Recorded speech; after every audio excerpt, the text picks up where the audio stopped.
አቶ ሌኩንን ሁሉም ሰው በተሰበሰበበት አምራን ፍላሽ ይዛ መታ ሁሉንም ሰው በተሰበሰበበት ለማዕድ የደስታ ተብሎ ሁሉም ሰው በይቅርታ የተደረገ ነገር ተሰበሰቡበት። ፍላሽ ይዛ መታ ከፍታ የዳግማ አባትን ሲገድል የሚያሳይ ቪዲዮ አሳየች።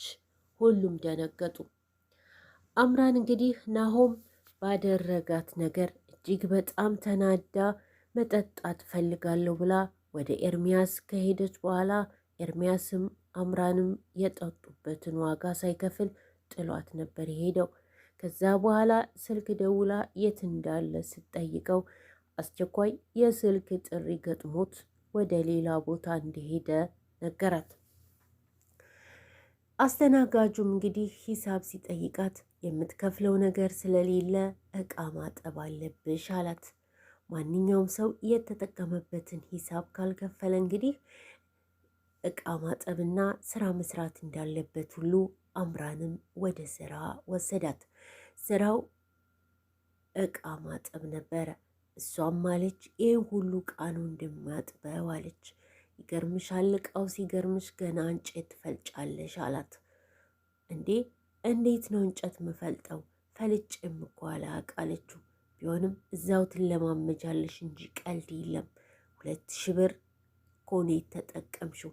የ2000 ብር እኮ ትንሽ ቢጨመርበት የወር ዋጋ ነው አላት። እሷም ማስተባበል ሞከረች፣ ግን አልቻለችም። ከዛ ሁለተኛ ስልክ እንዲሰጣት ጠየቀችው። ወደ ወይዘሮ ዝናሽ ነበር የደወለችው። ወይዘሮ ዝናሽ ሄሎ ሲሉ እሷ ናት። በራስሽ ስልክ እንደማላነሳልሽ ስታውቂ ጭራሽ ስልክ እየቀያየሽ መደወል ጀመርሽ ወይ አሏት። እሷም ማለች ብር ፈልጌ ነው የደወልኩት። ልጅሽ እንግዲህ ልጃችሁ እንዳልሆነ ነግሬዋለሁኝ። ይህንን ሲሰማ ምን እንደሚያደርግሽ ታውቂያለሽ አለቻት። እሷም ሰምቻለሁ፣ አንቺ የማታደርጊው ነገር የለሽም። ስንት ብር ነው የምትፈልጊው? 3000 ብር አለች። አላነሰም፣ 5ም 10ም ቢሆን አልጠላም አለች። ግዳውስ አንዲ ነገር ካደረግሽልኝ አደርግልሻለሁ አለቻት።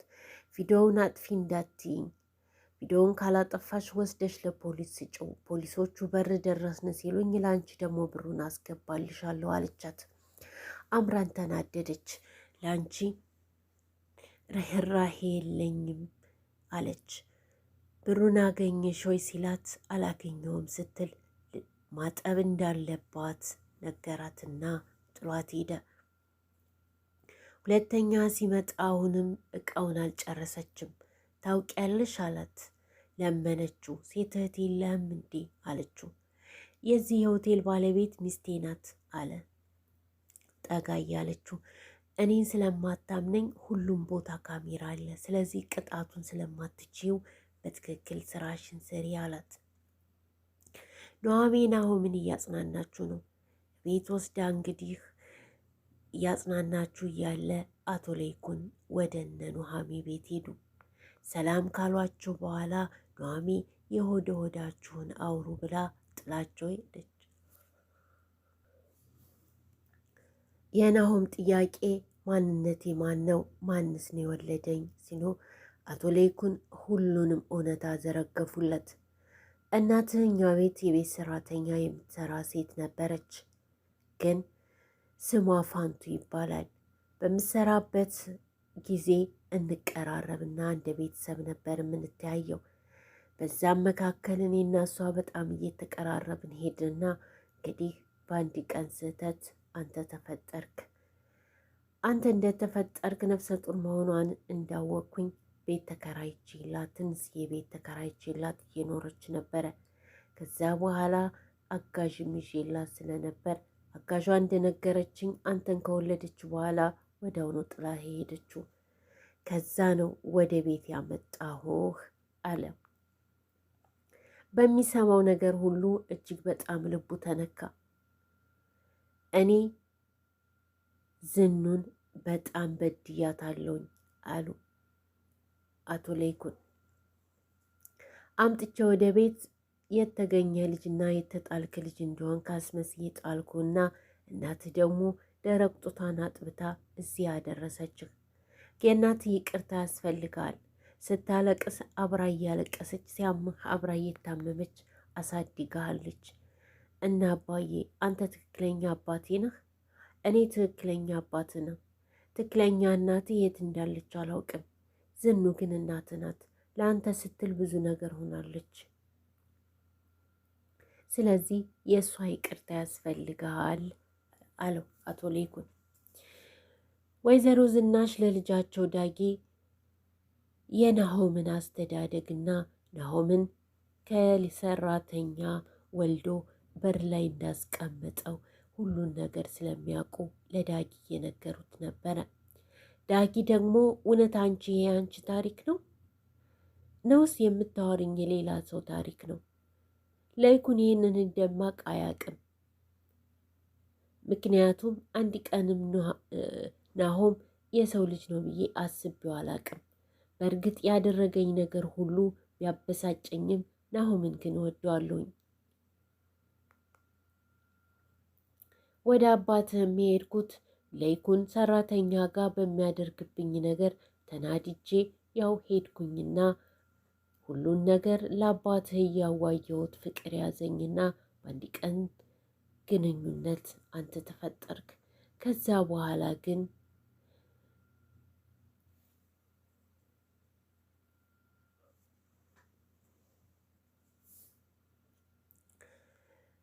ዳጊ እጅግ በጣም በሰማው ነገር ተገዘ፣ ተሰማውም። አቶ ሌኩን ይህን ሚስጥር እንደምታውቂ ቢያውቁ ምን ያደርጋል ብሎ አለ።